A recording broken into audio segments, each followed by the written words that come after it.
This Presentation conference off. will now be recorded. Yep, absolutely. Hopefully you can hear me. Yeah.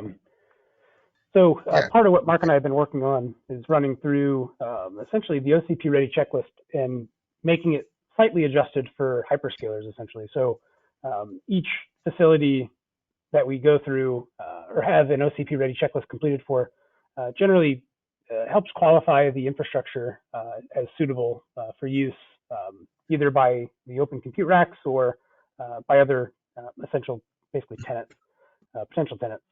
And so part of our objective here was to look at colo specifications for with collaboration from Google, Microsoft, and Meta to come up with a version of the OCP ready checklist that helped look more so at the hyperscale deployment style instead of your traditional telco style deployments. And so generally, Hey, when you look at down Scott. select, yep, sure. Sorry, I don't see a hand raising button here, so I just have to speak up. Ah, When you yes. when I mean, there's hyperscaler DCs and there's non-hyperscaler DCs as part of OCP Ready, right? So are you Correct. only asking are you giving the colos a choice to fill out the spreadsheet, the ones that are Exactly. actually interested in hyperscalers? Exactly. So there is a traditional OCP ready checklist, which looks more so at your traditional telco style or like kind of carrier hotel style deployments, where it's looking at smaller reservations, kind of in the hundreds of kilowatts, um, versus larger deployments of 5 megawatts or more per data hall. And so um, the option still exists to utilize the historic or the previous version of the OCP ready checklist.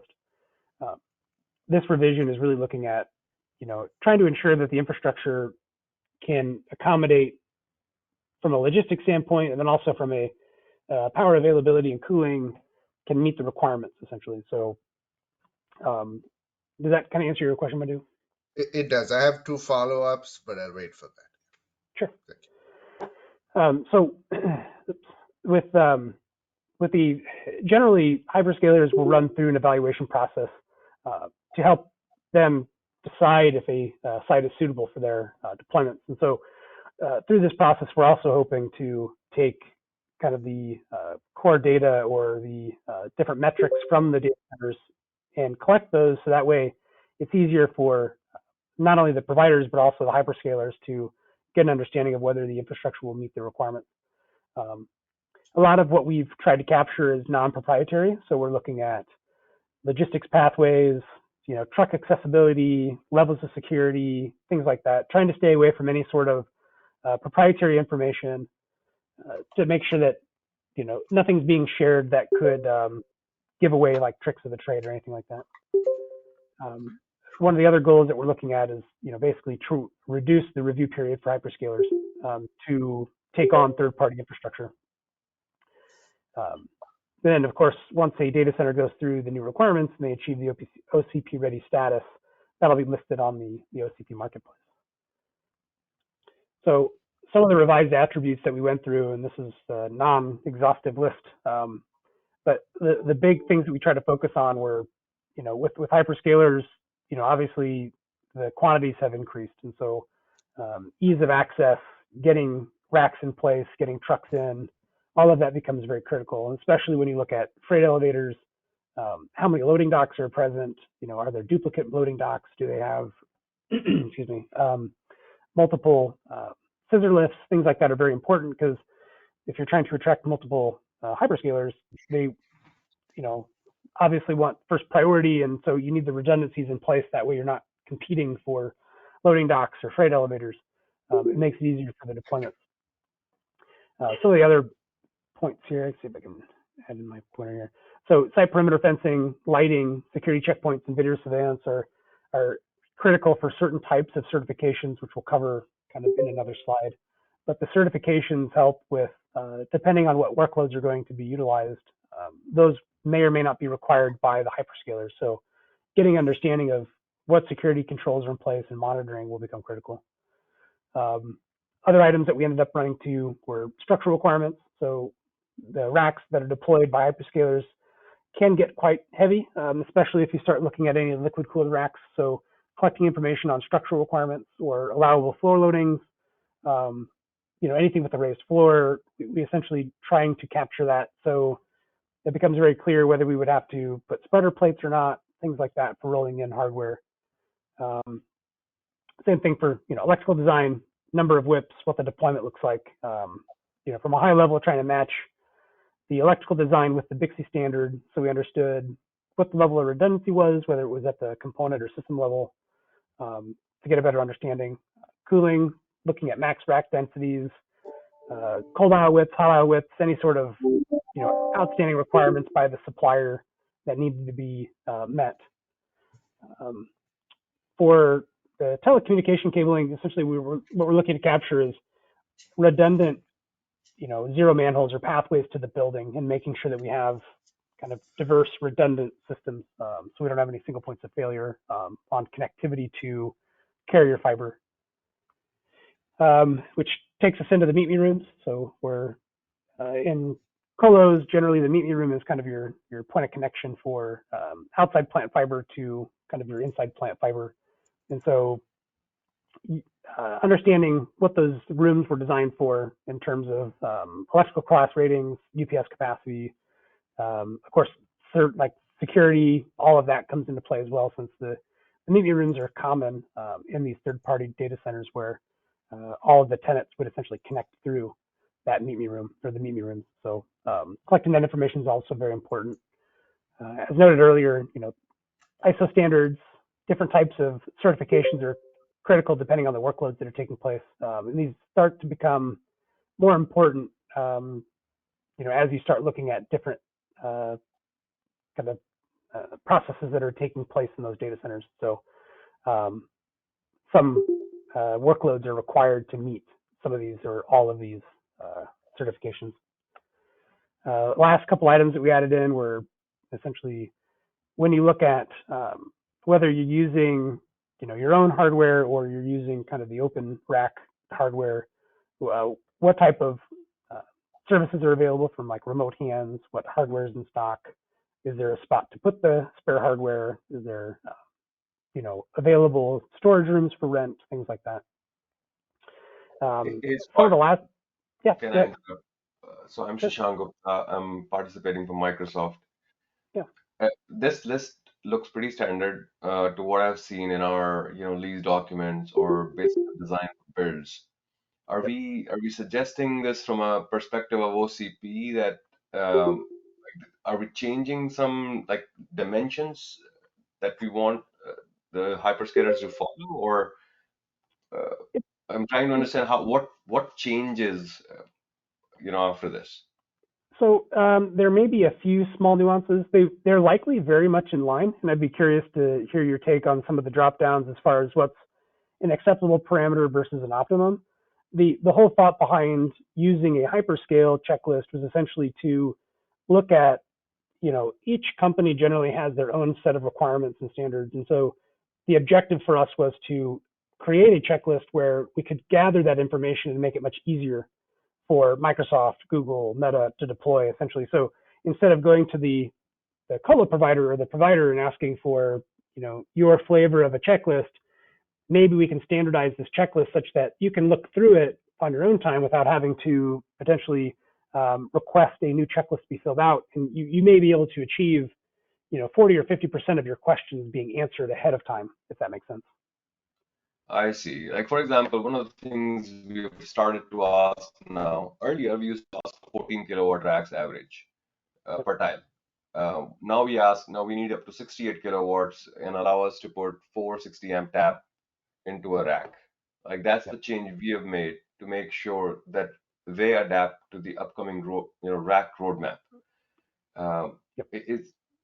if that doesn't align with, let's say, Google's perspective on racks, how do we reconcile that difference? Yeah, and so that's a good point, and that's where the collaboration I think is really important because there's some changes that are happening internally to Google as well, and so it would be worthwhile to kind of collaborate and see where we can make it somewhat more standardized. That way, whether it's ideally whether it's going to be one of the different hyperscalers, the infrastructure is compatible in some ways that it doesn't kind of pigeonhole that building into a particular deployment, if that makes sense. So, stepping back from the requirement on the number of circuits or the number of plugs required for your rack, maybe it's something where we essentially state we require 2N bus overhead with 600 amp busway, and then the tap boxes can be ordered according to your standard plug type or whatnot. Really, we're trying to gain some efficiencies on finding where we've got commonalities and then trying to help kind of persuade the industry to make it compatible for everyone. Hey, Scott, I guess one comment I would say, Shashank, is, I mean, please feel free to, you can engage with Scott and Mark and add stuff to this, right? If, Yep. I think as you mentioned, if there is a ask to have a liquid cooled rack or high power rack, we could add that in the checklist.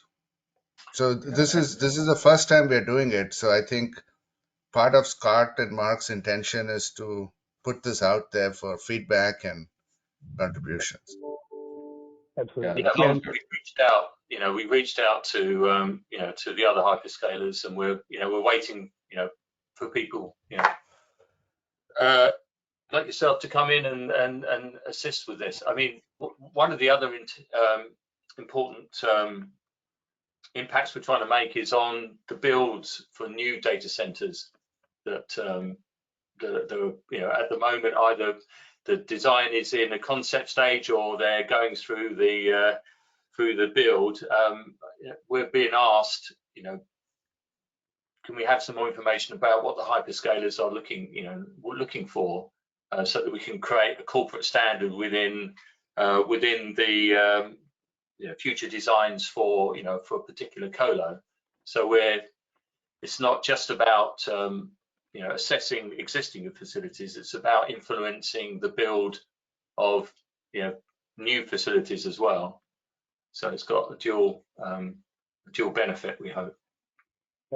So who from Microsoft have you engaged, Scott and Mark? I think it's Mark Monroe.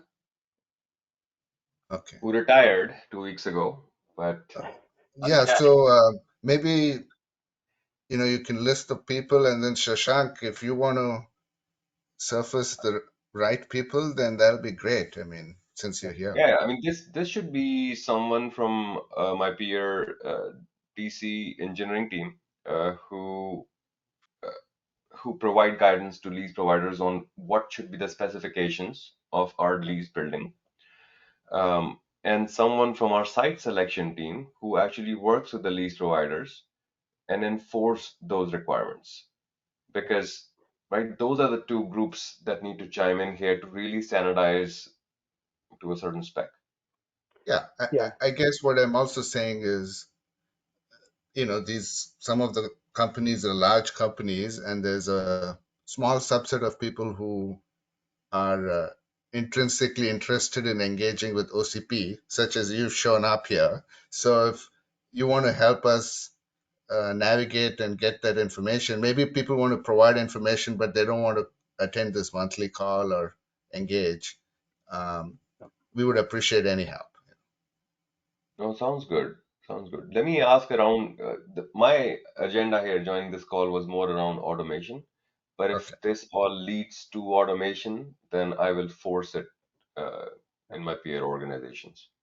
I think ultimately, if you and Eric and Avinash have a list of site-specific requirements for automation, other than equipment or IT, it will probably go into Mark and Scott's checklist as a automation section for them to help check and kind of proliferate your requirements. I see that happening.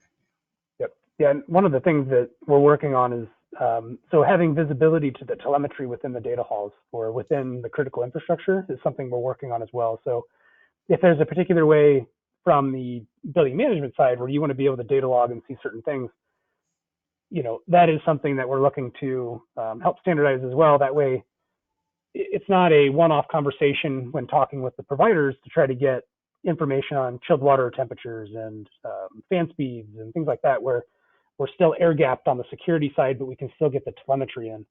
So if you've got some willingness to participate, that'd be fantastic. Okay, sounds good. One nitpicking, Scott, is the text is a little small, so I don't know how you may want to bump that up when you Yep. present. Madhu, I Yep. had a quick question. So, for example, as Sashank mentioned, he's interested in providing automation requirements in this document, but does him signing off on the automation requirements mean that he's also signing off on the other requirements that he's not the owner of, right? For example, him signing off on automation requirements, does it mean that he's also signing off on some of the IT load requirements and cooling requirements? No, I don't think that's it, right? I think Mark and Scott can handle this, but there could be partial sections on high power rack, or a partial section on liquid cooling, or a partial section on automation.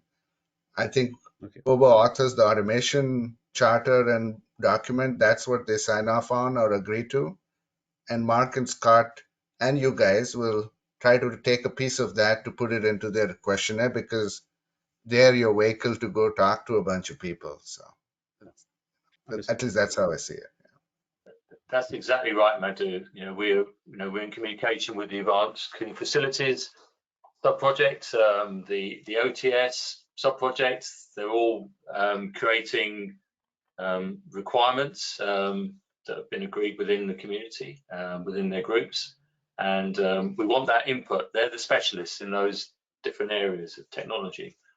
So great, yeah. If all these, the idea, all these sub-projects creating those OCP ready requirements, feeding into Scott and I, and then then it's for us to then build that into it could be it's going to develop from a Google sheet into maybe an online database where we can provide all these different options and different requirements that maybe a customer is looking for, a retail type of data center, and we can filter out the data centers that are on the marketplace for that particular requirement.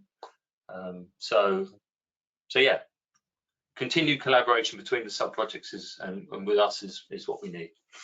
And I think one part I'm interested also in, Scott, is understanding from the OCP ready folks, the data centers or hyperscale DCs, without prescribing. Maybe there's a place where we can also ask them open-ended questions. It's not part of your checklist, but it could be part of information gathering that can inform us on whether they are intrinsically aligned or not aligned with where you need to put some more influence. That might be one comment. Another one is, I'm interested in airflow and water flow and water temperature, and whether they go with ASHRAE A2, A3. Again, this is a bit of an open-ended. We're not prescribing, but I would be interested in that information, like what CFM per watt they design it to, and obviously temperature, humidity, envelopes or ASHRAE maybe, and then even the water flow on the fan coils, or if they have CDUs, what are their intrinsic design points? I think that's something I would be curious about. I imagine other folks would be curious about that as well. Yep. Yeah, and one of the things we're as we engage with the providers, I think the first step is to kind of gather what each hyperscaler is using and try to conform on something that is, kind of get to the spot where we have all the common requirements, and then speak with the colo providers or the providers in general and just see what is feasible, what they are comfortable doing. It's very much a give and take. We kind of my effort with Mark has not been necessarily to dictate where we should be going, but try to standardize and then hit the vast majority of hyperscalers. So that way there's more people that can use the infrastructure than not. We don't want to get specialized where we've got facilities going up that are specific to one particular entity, and then if that person or that company doesn't take it, it's useless. So that's really the objective of this. And so it'll be a bit of a work in progress on how we get providers comfortable with sharing information publicly, but I think we can do it in a way that doesn't give up any sort of trade secrets. So All of this is standard stuff. For yeah, example, we're also asking for some. I'm really pushing on some particulate and gaseous contaminant measurements, and yep, sticking to ASHRAE, class 8 for particulates and G1 for gaseous. Now, it's easier said than done, but I want to see if we can enforce that across all sites because we're seeing failures in our data centers because of particulates. I see. Yeah, and I So, think that filtration of pressurization error and things like that. I think we can. I don't know that we have active measurement currently, but it's something that can be looked at, and maybe that is one way we can influence better quality and kind of pushing lifespan of hardware. yeah. Yeah, you could start with that if that could be an open-ended question, like how do you ensure air quality and makeup air and filtration, and then it can lead to uh, you know trying to push what Shashank said, specific. I'm yet to see a data center that has calibration or some sort of measurement for particulates or gases. Like I think Zainab and I, this, we're working on implementing that in our data centers. But Yep. I mean, yeah, we Yeah, do and have totally. one attribute that does, within the checklist that does ask about their quality. And in the COLA guidelines document, there is a section specifically dedicated to this because we've got Paul Finch, KO Data, is on the ASHRAE committee, and he specialises in this area of the data center subsystems. So yeah, we have we have looked into this before. We have got some guidelines within that guidelines document, and Yep. we do have someone that's on the ASHRAE committee that specialises in this. So I think we've got all the right players. yeah, We just need to look at this again and say, right, are we asking the right questions? What open-ended questions do we need to ask? And I think what we need to just get our heads around. This is very much it's in some respects it is high level. We could go into hundreds of attributes. There is a limit to, I think, how many questions we ask, because it could make it very difficult for a data center to find the time to actually go through the process, because they've got they have to invest time in this to answer, to select a parameter for each of the attributes. So yeah, we just, as Scott said, we've got to look at the main really important ones that that everyone absolutely needs to meet, and we need it to understand. And then that's for the pre-selection, and then for once we've done the matching between the customer and the service provider, then it's for them to get down into the detail of once that pre-selection process has gone through. So yeah, we've got to be very cognizant of we don't go into too much detail. Yeah, and one of the things, Shashank, that I've noticed is we, as hyperscalers, do overburden the providers with lots of questions, and I think we all have a similar format to the questionnaire that we request them to follow or to fill out. So if we can, I think as many of them that we can share with each other and kind of collaborate on, we can get those into a database or something where we can then maybe we can knock out 50 or 60% of the common questions that we ask, where we can have the providers essentially focus on only like the technical aspects or something that's a bit more in depth. Could save everybody a lot of time. So Definitely. So there's an interesting tie-in, not to go too far into the weeds, but I want to give the obligatory safety note. With regards, I picked up on, monitoring air particulate, gaseous content, etc. There's a tie-in there with radon monitoring. And one of the things that we've identified recently is making sure those radon monitoring programs are stood up. Now, those systems do exist. I mean, obviously, it's per AHJ, per location. But there's also, of course, the tie-in with the lead air quality monitoring. And I know a lot of the hyperscalers, not all, but a lot of hyperscalers do pursue lead. So there could be potential there and potential alignment as well. Absolutely. So that is John speaking, right? Yeah, So John is, for folks who don't know, is just initiated a safety and ergo sub-project under the OCP data under this forum, just like DC automation.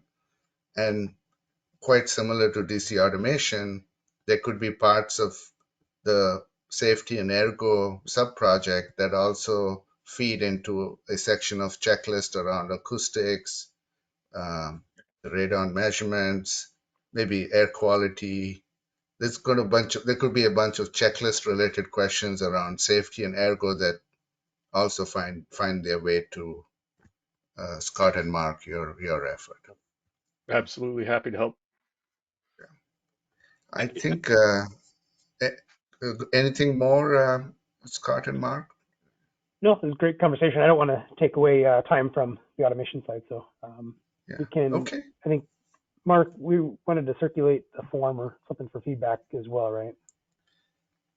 Yeah, so we're going to follow this presentation up with the colo site assessment in its form to date, and then we're going to give the community the ability to feedback comments on the form in a Google form, and then depending on the comments and how many we get and the interest, then the intention is to set up a more sort of focused project call. We can get a group of people interested in developing the site assessment, guys in Google, Meta, any other sort of interested parties, and focus in getting it to a point when we can then launch it as a new site assessment. So one thing I would be interested in is if we can bring a subset of the hyperscaler focused colo providers who you engage with to this forum at some point.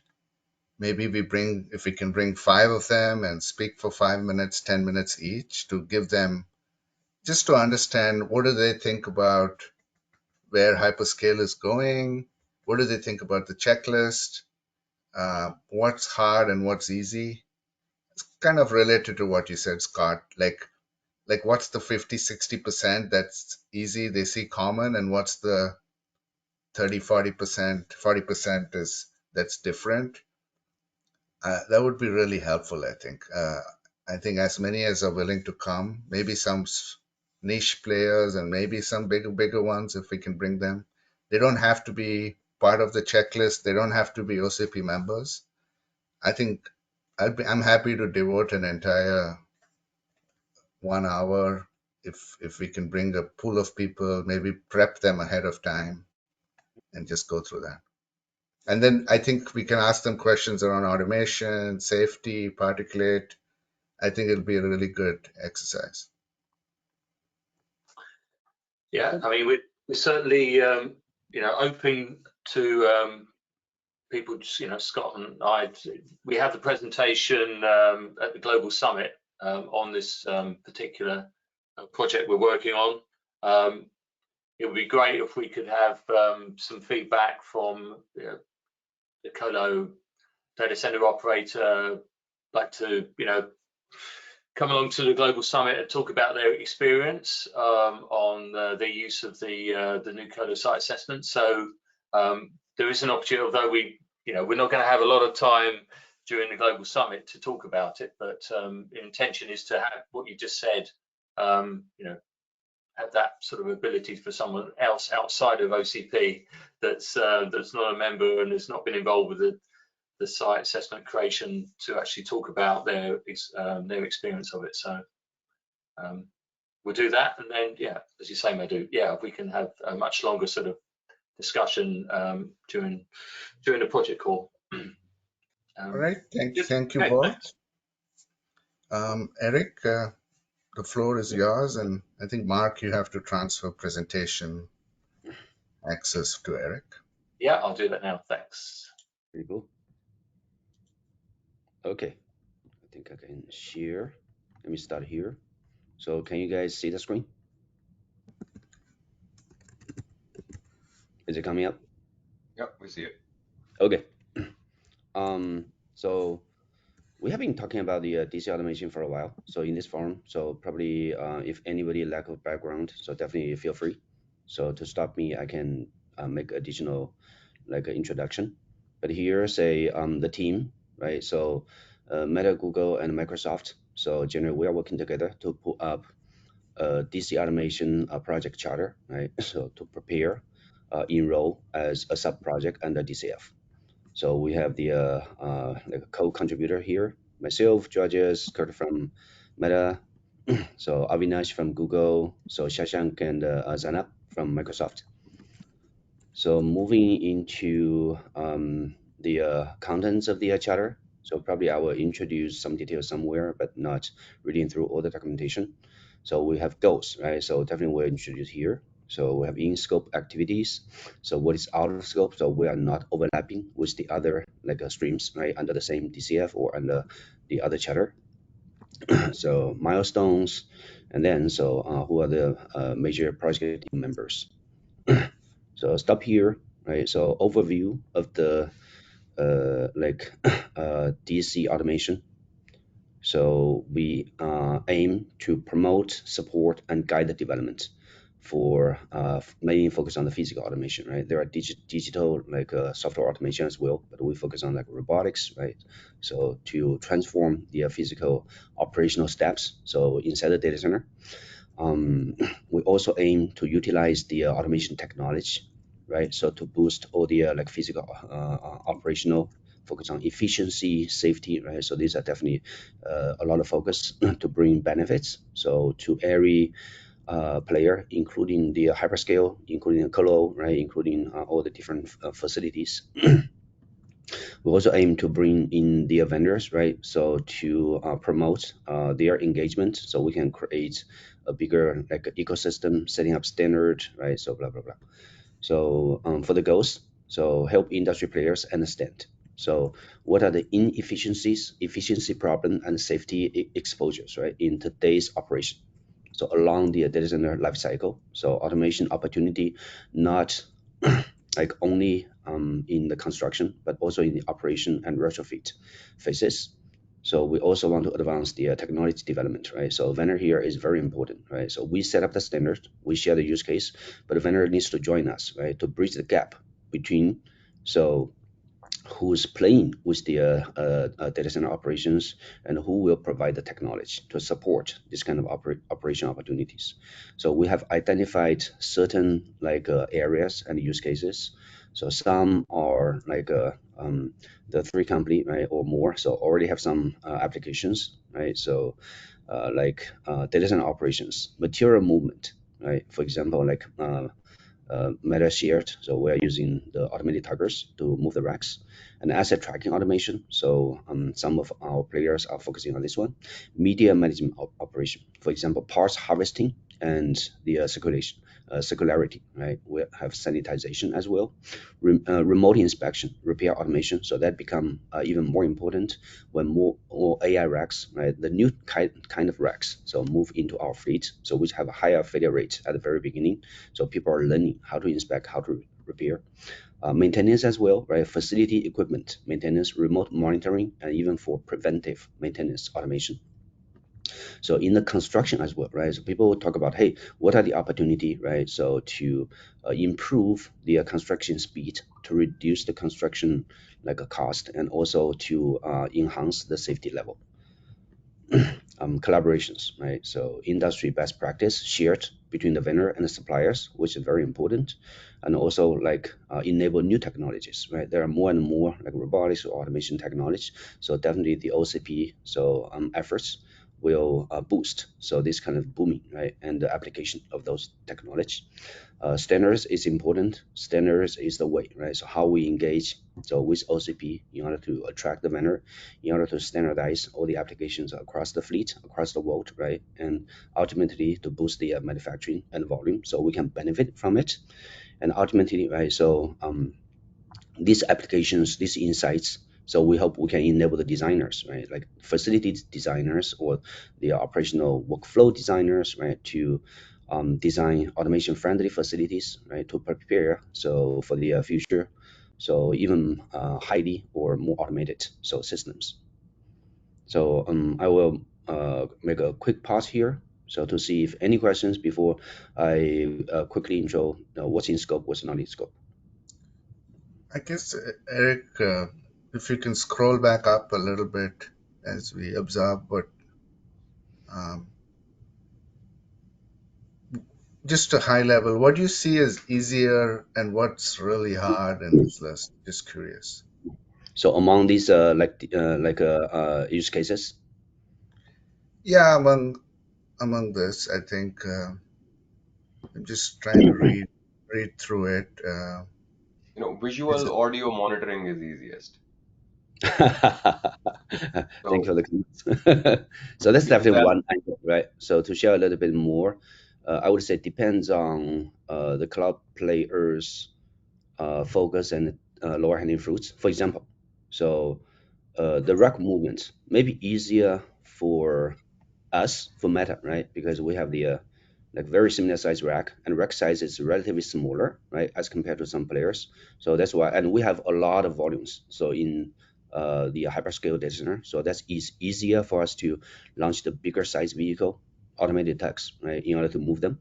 But for some players, so like colo system, maybe the colo space is smaller or the rack volume is not that predictable. So it's more difficult for them to launch similar technology. But coming back, so thanks for the comment. Remote inspection is actually one commonality we see so across the fleet. So racks repair, racks maintenance, so occupy a lot of time, right? So many times people are learning from the new equipment. So if there are like assistant remote technology, so people can get the symptoms or even get additional like inspection data. So before they need to visit the sites. So that probably can potentially help them to improve their efficiency a lot. So just like these examples.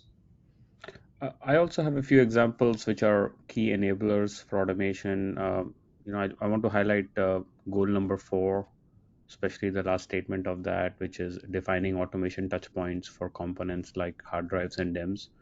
Yeah. So currently we do not have automation touchpoints defined, and we may pick or handle hard drives different from how Meta does and how Microsoft does. And what I am learning from my interactions with hard drive vendors are they are very sensitive to how you grip a hard drive and how much you compress it, and how what kind of accelerations it sees, and and having some kind of standardization across hard drive vendors on that would be very important, because they are, hard drive vendors are challenging, their technology domains, and they are trying to go with helium drives and some other nice gases, and also with new technologies, and all those technologies are sensitive to the space as well as the acceleration profiles.